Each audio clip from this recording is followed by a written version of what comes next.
ബഹുമാന്യരായ അധ്യക്ഷൻ, ബഹുമാന്യരായ ഉസ്താദുമാർ, വാത്സല്യനിധികളായ മാതാപിതാക്കളെ, പ്രിയ കൂട്ടുകാരെ, അസ്സലാമു അലൈക്കും. മാതാവിനെയും പിതാവിനെയും ബഹുമാനിക്കേണ്ടതിന്റെയും അവരെ ആദരിക്കേണ്ടതിന്റെയും ആവശ്യകത ഊന്നിപ്പറഞ്ഞ മതമാണ് ഇസ്ലാം. പുതുകാലത്ത് മുസ്ലിം നാമധാരികൾ തന്നെ സ്വന്തം മാതാപിതാക്കളെ ക്രൂരമായി മർദ്ദിക്കുകയും വീട്ടിൽ നിന്ന് പുറത്താക്കുകയും ചെയ്ത ധാരാളം സംഭവങ്ങൾ സോഷ്യൽ മീഡിയകൾ വഴി നാം കണ്ടിട്ടും അറിഞ്ഞിട്ടും ഉണ്ട്. നമ്മുടെ പരിസര പ്രദേശങ്ങളിലെല്ലാം തന്നെ പല പേരുകളിലായി വളർന്നു വരുന്ന വൃദ്ധസദനങ്ങൾ നമ്മോട് വിളിച്ചു പറയുന്നത് എന്താണ്? ആരായിരുന്നു നിന്റെ ഉപ്പ? ആരായിരുന്നു നിന്റെ ഉമ്മ?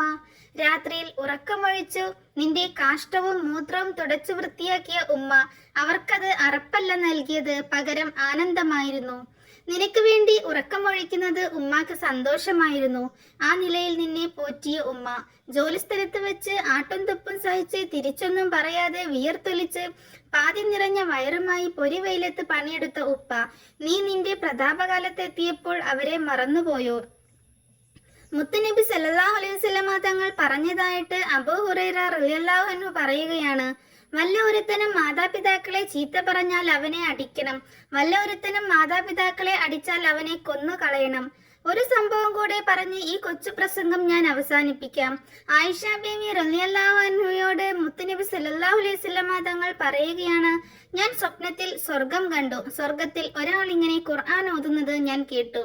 ആയിഷ ബീവി ആകാംക്ഷയോടെ ചോദിച്ചു, ആരാ നബിയെ അയാൾ? നബി സല്ലല്ലാഹു അലൈഹി വസല്ലമ തങ്ങൾ പറഞ്ഞു, ഹാരിസത്ത് ഇബ്നു നുഅ്മാൻ.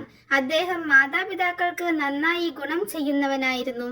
പ്രിയപ്പെട്ടവരെ, മാതാപിതാക്കളെ സ്നേഹിക്കാനും സേവിക്കാനും അതുവഴി സ്വർഗം നേടുവാനും നമുക്കെല്ലാവർക്കും ശ്രമിക്കാം എന്ന് മാത്രം പറഞ്ഞുകൊണ്ട് ഞാൻ എൻ്റെ ഈ കൊച്ചു പ്രസംഗം ഇവിടെ നിർത്തുന്നു. അസ്സലാമു അലൈക്കും വറഹ്മത്തുള്ളാഹി വബറകാതുഹു.